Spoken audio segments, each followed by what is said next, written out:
नमस्कार साथियों, हिंदी नेटशाला चैनल में आप सभी का पुनः हार्दिक अभिनंदन है।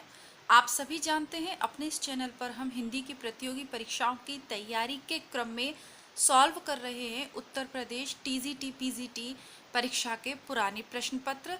इस सीरीज के अंतर्गत संस्कृत के प्रश्न अलग से हम सॉल्व करेंगे। तो आज की हमारी जो कक्षा रहेगी इसे प्रैक्टिस सेट और मूल्यांकन पत्र के रूप में आप लेंगे कि इसमें से कितने प्रश्न आपको आ रहे हैं। बात करें पुराने पेपर की तो यह आपका टीजीटी 2002 का हल प्रश्न पत्र है, लेकिन आप देखेंगे कि यही प्रश्न बारंबार रिपीट होते हैं।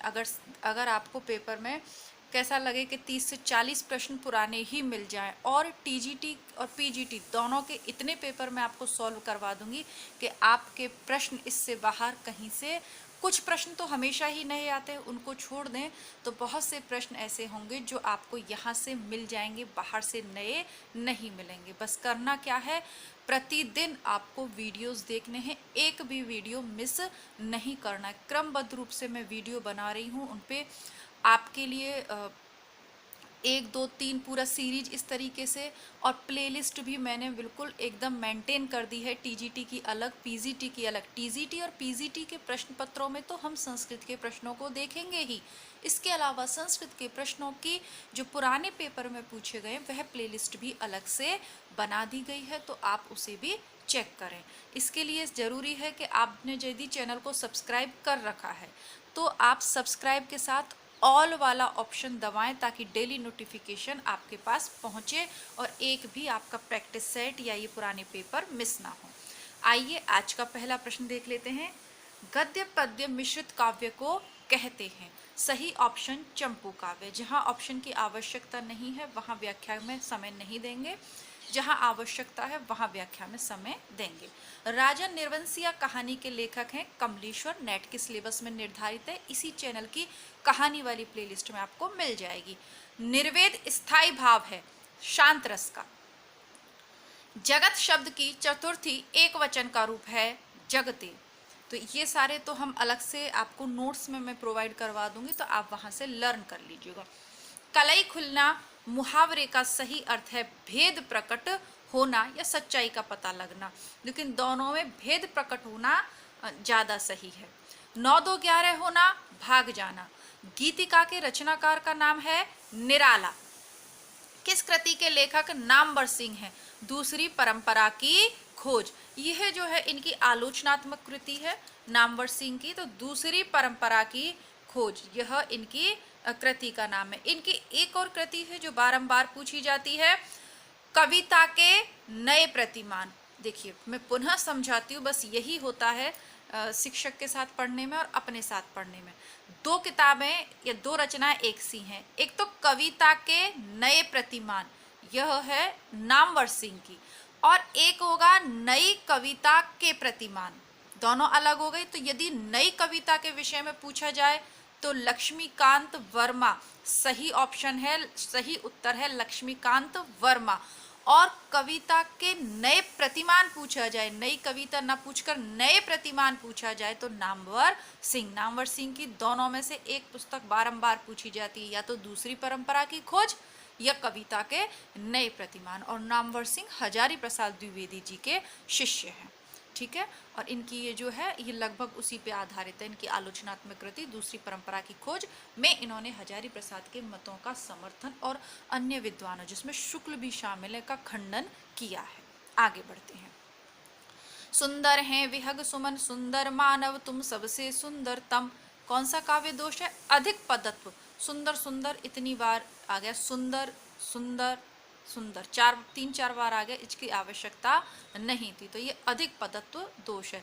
तुच्छ मनुष्य की मित्रता शीघ्र ही समाप्त हो जाती है। ओछे की प्रीत बालू की भीत।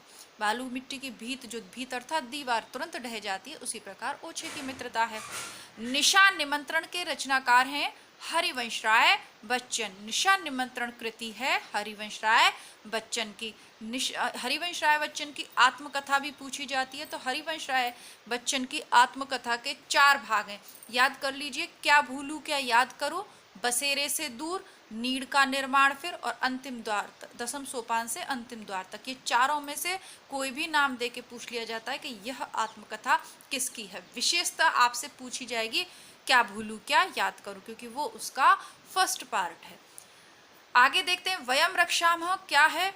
तो वयम रक्षामः उपन्यास है चतुर्सेन शास्त्री का, और यूपीएचएससी वाला जो असिस्टेंट प्रोफेसर का पेपर है उसमें आपका वयम रक्षाम सिलेबस में है, चतुर्सेन शास्त्री का है। तो इसे जल्दी ही मैं हिंदी बुकशाला चैनल पे प्रारंभ कर दूंगी। आप अभी तक वीडियो में बने हुए हैं तो आपको जानकारी देना चाहूँगी कि इस चैनल के अलावा हमारा इसी चैनल का दूसरा भाग है। आपकी तैयारी सबसे जल्दी करवाने के लिए 2 चैनल हैं हमारे, हिंदी नेटशाला और हिंदी बुकशाला। हिंदी बुकशाला नाम से ही स्पष्ट है, किताबों की शाला, लाइब्रेरी की फॉर्म में है। तो जो भी आपको नाटक, निबंध, कहानी, उपन्यास, जो कुछ भी चाहिए पूरी किताब, वो आपको हिंदी बुकशाला पर मिल जाएगी। क्योंकि ऐसा नहीं है कि आप टीजीटी पीजीटी के अलावा अन्य पेपर भी न दे रहे हों, एमए कर रहे हों, जो भी कर रहे हो, तो उसमें आपको मिल जाएगी।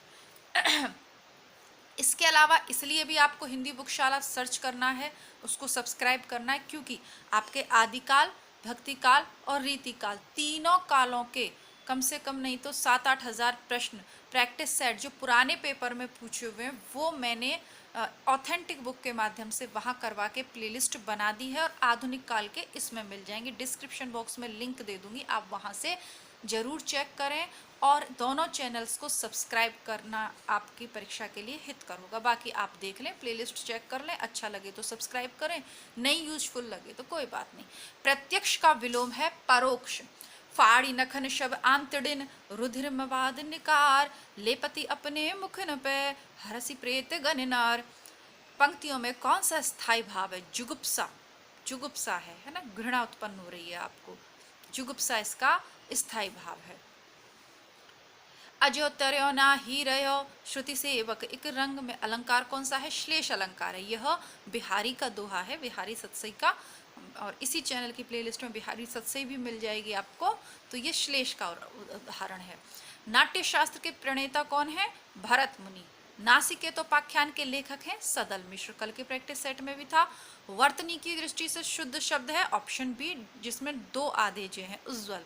अरे यायावर रहेगा याद किसकी कृति है? तो अरे यायावर रहेगा याद यह अज्ञे का यात्रा साहित्य है ना। तो ये कौन सी अभी कृति नहीं, अच्छा किस विधा की है? तो ये यात्रा साहित्य, यायावर नाम से ही आप समझ जाएं यात्रा साहित्य, और रचनाकार पूछ ले तो अज्ञे। कौन सा रेखा चित्र महादेवी वर्मा का नहीं है? मंटो मेरा दुश्मन यह नहीं है, ये उपेंद्र नाथ अश्क का है। महादेवी के कौन से हैं? अतीत के चलचित्र, स्मृति की रेखाएं, पथ के साथी, तीनों हैं, लेकिन मंटो मेरा दुश्मन उपेंद्र नाथ अश्क का है। हिंदी भाषा के उद्भव और विकास का सही क्रम है, सबसे पहले संस्कृत, संस्कृत से पाली आई, पाली से प्राकृत आई, प्राकृत से अपभ्रंश, और फिर शौर सैनी पश्चिमी हिंदी, और उसके बाद खड़ी बोली, ये क्रम है। कौन सा शब्द तत्सम रूप है? अंधकार, अंधियारा, अंधेरा और रात अंधकार।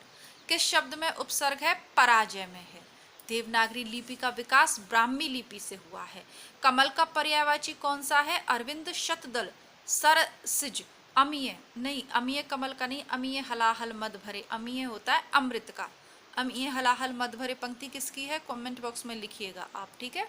अमीय हलाहल मद भरे श्वेत श्याम रतनार, जियत मरत झुक झुक परत, जुही जुही निरखत एक बार। पंक्तियां किसकी हैं? बारंबार मैंने आपको करवाई हैं ये प्रैक्टिस सेट्स में। कमेंट बॉक्स में लिखिएगा कितने विद्यार्थियों को इसका उत्तर आता है। इस शब्द से याद आ गई मुझे। अच्छा, आचार का विलोम शब्द है अनाचार, जिसकी आशा न की गई हो, अप्रत्याशित, जिस पर अनुग्रह किया गया हो, अनुग्रहित। कौन सा शब्द पताका का पर्यायवाची नहीं है? निशान, ध्वज, झंडा और प्रस्तर, प्रस्तर नहीं है। मुझे चांद चाहिए उपन्यास के लेखक हैं सुरेंद्र वर्मा। टोपी शुक्ला के लेखक हैं राही मासूम रजा। अरुण यह मधुमेह देश हमारा गीत प्रसाद जी की किस कृति में है? चंद्रगुप्त में है ना। चंद्रगुप्त नाटक हिंदी बुकशाला पे मिल जाएगा। कवित्र रत्नाकार के रचनाकार हैं सेनापति। सही उत्तर। अब इसमें क्या आपको व्याख्या करनी है, सेनापति हैं इसमें, बाकी के चारों की आप कह रहे हो कि बाकी के चार व्याख्या करें, तो प्रैक्टिस सेट में ये सब की जगन्नाथ दास, अयोध्या दास, इस सब की आगे रचनाएं आ जाएंगी, तब आपको साथ के साथ करा देंगे। सेनापति रीतिकाल के अंतर्गत अपने ऋतु वर्णन के लिए फेमस हैं, यह भी पूछा जाता है, इसको भी आप देखिएगा। अष्टछाप के प्रमुख कवि नंददास किसके शिष्य थे? विठल नाथ। कबीर वाणी के डिक्टेटर थे, यह किसका है? डॉक्टर हजारी प्रसाद द्विवेदी जी का। अभिनव जयदेव की उपाधि से, ये देखिए सारे प्रश्न रिपीट हुए ही आ रहे हैं आपके, है ना। अभिनव जयदेव की उपाधि से विभूषित है विद्यादास जी, है ना, विद्यापति, सॉरी विद्यापति आदिकाल के हैं विद्यापति, ये अभिनव जयदेव की उपाधि से विभूषित हैं। मुक्त छंद के प्रणेता निराला। ऊपर के 4-5 प्रश्न तो ऐसे रिपीट हुए, मुझे लगा कि ये तो मैं वीडियो बना चुकी। खैर, कौन सा कथन असत्य है? पंत को प्रकृति का सुकुमार कवि कहा जाता है, सत्य है। पल्लव पंत की रचना है, बिल्कुल। पल्लव को छायावाद का मेघना कार्टा भी कहा जाता है। लोकायतन महाकाव्य की श्रेणी में आता है, यह भी सही है। और पंत भारतेंदु युग के कवि हैं, गलत है, क्योंकि हम सभी जानते हैं पंत तो छायावाद के प्रमुख स्तंभ हैं। राम शब्द का तृतीय द्विवचन रूप है रामभ्याम। महाकवि कालिदास किस अलंकार के लिए प्रसिद्ध हैं? उपमा। सूरदास किस उपन्यास का पात्र है? तो यह रंगभूमि का है ना, प्रेमचंद का उपन्यास है रंगभूमि, उसका पात्र है सूरदास। सूची 1 को 2 के साथ सुमेलित करना है। विसलदेव रासो, नरपतिनाल, पृथ्वीराज रासो, चंद्रवरदाई, परमाल रासो, जगनीक, और खुमाण रासो, दलपत विजय। ठीक, इसको तो आपको रट गया होगा, इतनी बार मैं करवा चुकी हूँ। पृथ्वीराज रासो सबको पता है, तो परमाल रासो जगनीक का है, और दल पर जब विजय करने जाते हैं तो खुमाण सर चढ़ता है, दलपति पर विजय का खुमार चढ़ जाता है, कई बार करवाया। रामवृक्ष बेनीपुरी द्वारा लिखित गेहूं और गुलाब में गुलाब किसका प्रतीक है? कला और संस्कृति का। गेहूं भूख का भी प्रतीक है, गेहूं भूख का प्रतीक है, और गुलाब कला और संस्कृति का प्रतीक है। जिस छंद के प्रथम तथा तृतीय चरण में 12-12 मात्राएं, द्वितीय तथा चतुर्थ चरण में 7-7 मात्राएं होती हैं, साथ ही सम चरणों के अंत में जगण होता है, वह छंद कौन सा? बरबो। बरबे नाई का भेद पढ़ा है ना आपने, रहीम की रचना है, तो बस उसमें बरबे छंद का प्रयोग किया गया, वो यही छंद है, 12-12 + 7-7। हानुष नाटक के रचनाकार हैं भीष्म साहनी। भीष्म साहनी का तमस भारत पाक विभाजन पर आधारित फेमस उपन्यास है, हिंदी बुकशाला चैनल पे उपलब्ध है। आदिकाल के लिए बीज वपन काल नामकरण किसने किया है? महावीर प्रसाद द्विवेदी ने किया है। संसद से सड़क तक के रचनाकार कौन है? धूमिल, ये कल के टेस्ट पेपर में भी था। शिवा बामनी के रचनाकार हैं भूषण। कौन कथाकार नहीं है? कृष्णा सोवती, ममता कालिया, मृणाल पांडे, ये तीनों ही हैं, निर्मला जैन नहीं है। ठीक है, और देखिए इन सब की कहानी, कृष्णा सोवती की सिक्का बदल गया पढ़ी है हमने, कई कहानियां पढ़ी हैं। त्रिवेणी में किन 3 महान कवियों की समीक्षा प्रस्तुत की गई है? जायसी, सूर और तुलसी। ये इस बार नेट में पूछा हुआ था, इसीलिए मैं आपसे कह रही हूँ कि चाहे पेपर टीजीटी के हों, पीजीटी के हों, किसी के भी हों, जो एमसीक्यूज आपको मिल रहे हैं निःशुल्क, आप इनको करिए। कौन सा प्रश्न कौन से पेपर में परीक्षक पूछ लेगा हम नहीं जानते, हम केवल तैयारी कर सकते हैं, तो हम तैयारी को करेंगे। तो जायसी, सूर, तुलसी और त्रिवेणी किसने प्रस्तुत की है आपको मालूम है? ये आचार्य शुक्ल ने प्रस्तुत की है। तो इसी के साथ कक्षा को समाप्त करते हैं। आज की कक्षा में हमने 50 प्रश्न देखे। ठीक है, आगे इस पेपर को कंप्लीट कर देंगे हम दूसरी कक्षा में। छोटे छोटे से 125 प्रश्न हैं, बाकी के जो प्रश्न हैं मैं सेकंड कक्षा में, सेकंड पार्ट में इसे पूरा कर दूंगी। तो आप नियमित वीडियोस को चेक करें और वीडियोस को लाइक ज़रूर करें, अपने मित्रों में शेयर करें। धन्यवाद।